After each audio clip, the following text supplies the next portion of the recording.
ஓம் சாய்ராம். எனது அருமை பிள்ளையே, பிறரை குறை கூறிக்கொண்டு அதில் பெருமைப்பட்டு கொண்டிருக்கும் எந்த மனுஷர்களும் அமைதியான மனதுடன் கூடிய நிறைவான வாழ்க்கையை என்றுமே வாழ்ந்துவிடப் போவதில்லை. பிறகு நீ ஏன் அவர்கள் சொல்லும் வசை சொற்களுக்கு எல்லாம் அழுது கொண்டிருக்கின்றாய்? நான் தான் உன்னோடு இருக்கின்றேனே, நான் உன்னை விட்டு விலகியா நிற்கின்றேன். நீ நினைக்க முடியாத, யோசிக்க முடியாத, சிந்திக்க முடியாத அளவிற்கு மிகப்பெரிய அற்புதத்தை உன் சாயப்பா இனிதான் உன் வாழ்வினில் நிகழ்த்தப் போகிறேன். நான் காட்டிய வழியில்தான் நீ பயணித்து கொண்டிருக்கின்றாய் அம்மா. அதனால் மற்றவர்கள் கூறும் ஏளன சொற்களை எல்லாம் உன் செவிகளில் வாங்கி கொண்டு அழுது புலம்பு தீர்த்து கொண்டிருக்காதே. வீணாக பயப்பட வேண்டாம். தற்போது நிலவும் சூழ்நிலையானது உன்னை பயத்தில் ஆழ்த்தி கொண்டிருக்கிறது. அதனால்தான் உன் எதிர்காலம், உன் பிள்ளைகளின் படிப்பு, குடும்ப சுமை என்று குடும்ப பாரம் தாங்க முடியாமல் நீ எதையோ யோசித்து கொண்டிருக்கின்றாய். இப்படி நீ யோசித்து கொண்டிருப்பதால் இதனால் உன் மனம் பதைப்பதைப்போடு இருக்கின்றது. உன் உடல்நிலையை பற்றி உனக்கு அக்கறை இருக்கிறதோ இல்லையோ, எனக்கு மிகவும் உள்ளது. எதை பற்றியும் நீ சிந்திக்காமல் முழு மனதுடன் ஆத்மார்த்தமாக என் ஆலயத்திற்கு வந்து என்னை தரிசித்து விட்டு போ. உன் மனம் அமைதியடையும். நிச்சயம் உனக்கான ஒரு தீர்வினை நான் காட்டுவேன். உனக்கு நிச்சயமாக நல்லது நடக்கத்தான் போகிறது. அதை நடத்தி வைப்பதற்காகவே நான் உன் வீட்டிலேயே வந்துவிட்டேன். நீதான் என்னை இன்னும் உணராமல் இருக்கின்றாய். உனக்கு நல்லது விரைவில் நடந்தே தீரும். இது உன் தந்தையின் அன்பு கட்டளை. பொன்னான வாழ்க்கை இனிதான் உனக்கு ஆரம்பமே ஆகப் போகிறது. என் ஆசீர்வாதத்துடன் எல்லா இன்பங்களும் உன்னிடம் வந்து சேரும் அம்மா. என்னை தஞ்சமடைந்தவர்களை என்றுமே நான் கைவிட்டதில்லை.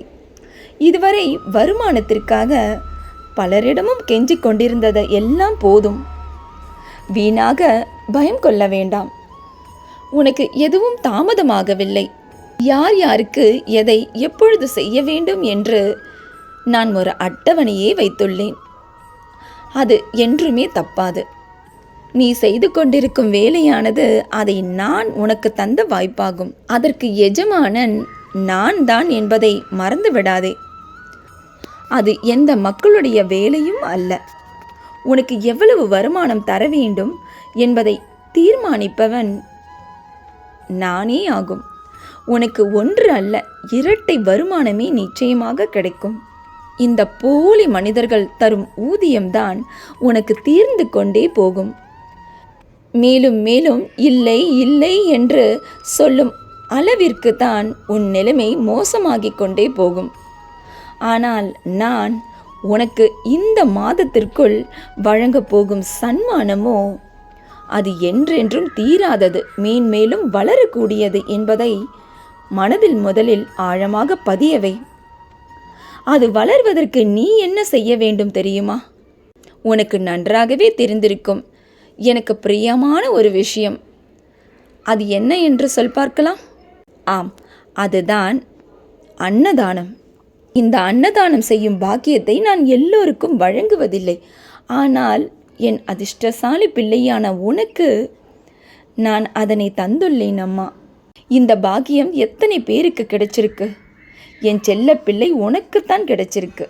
அதாவது 1000ல் ஒருத்தருக்கு மட்டும்தான் இந்த பாக்கியம் கிடைக்கும் அம்மா.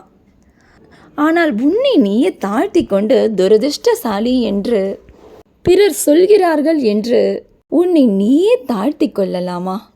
உண்மையில் நீதான் மகாலட்சுமியின் அம்சம் பொருந்தியவள். உன் விருப்பத்தை நிறைவேற்ற நான் ஒருவரோடு இன்று வந்துள்ளேன். இந்த புதனுக்கு உகந்த நரசிம்ம சுவாமி, உனக்கு பிடித்த சுவாமி என்பதையும் நான் நன்கு அறிவேன். இவரிடம் உன் குடும்ப பிரச்சனைகளை பல முறை சொல்லி நீ அழுதுள்ளாய் அல்லவா? அந்த பிரார்த்தனைக்கான பலன் இன்று உனக்கு கிடைத்துள்ளதம்மா. இந்த மோசமான சூழ்நிலையில் உனக்கு கிடைத்துள்ளதம்மா. கடைசி கட்டத்தில் உன் வாழ்வானது போராடி கொண்டிருக்கிறது உன் கர்ம வினையோடு. போராடும் உனக்கு மாபெரும் சக்தியாக துணையாக இந்த நரசிம்ம சுவாமி வந்துள்ளார் அம்மா. பார்த்து கொண்டே இரு. உனக்கு வேண்டியது என்னவோ அதனை அள்ளி தந்திடப் போகிறார். உன் தேவைகள் இன்று இரவுக்குள் நிச்சயமாக பூர்த்தி செய்யப்படும். இந்த தற்காலிக பிரச்சனை இன்றோடு முடிந்து நாளை என் ஆலயத்திற்கு வந்து சந்தோஷமாக நன்றி சொல்ல போகிறாய். நீ பார்த்து கொண்டே இரு. இந்த மாதத்தின் முடிவிலேயே நீயும் உன் குடும்பமும் குதூகலமாக இருக்கப் போகிறீர்கள். நான் உங்களுக்காக வகுத்துள்ள திட்டம் அந்த அல்லாஹ் ஒருவரே அறிவாரம்மா. நீ எல்லாம் எங்கே முன்னேறப் போகிறாய்? வீட்டிற்குள் உட்கார்ந்து கொண்டு அப்படி என்னதான் வேலை செய்து கொண்டிருக்கிறாயோ என்று சொன்னவர்கள் முன் அவர்களே உன்னிடத்தில் கேட்கும்படி செய்ய போகிறேன். இனி உன் கை ஓங்கப் போகிறதம்மா. சந்தோஷமாக ராஜ வாழ்க்கையை இந்த மாத இறுதிக்குள் நீ பெறப்போகிறாய். நரசிம்ம சுவாமியுடன் என்னை பார்க்கும் இந்த நொடி உனது ராஜ வாழ்க்கை ஆரம்பமாக போகிறது. எதை கேட்டு என்னிடம் அழுது வேண்டி கேட்டுக்கொண்டாயோ அதற்காக மற்ற வேலைகளையும் சரி மற்ற உறவுகளையும் சரி தூக்கி போட்டாயோ அது உன்னை தேடி வரவேண்டிய நேரம் வந்தாயிற்று. நானும் உன் பிரியமான நரசிம்ம சுவாமியும் உனக்கு அள்ளி கொடுக்க போவதை உன் இரு கைகள் பெற்றுக்கொள்ள போதாதம்மா. சந்தோஷமாக இரு உன் குடும்பத்துடன். இன்றும் என்றும் என்றென்றும் உன் சாயப்பா உன் அருகினில். வாழ்க வையகம், வாழ்க வளமுடன். ஜெய் சாய்ராம்.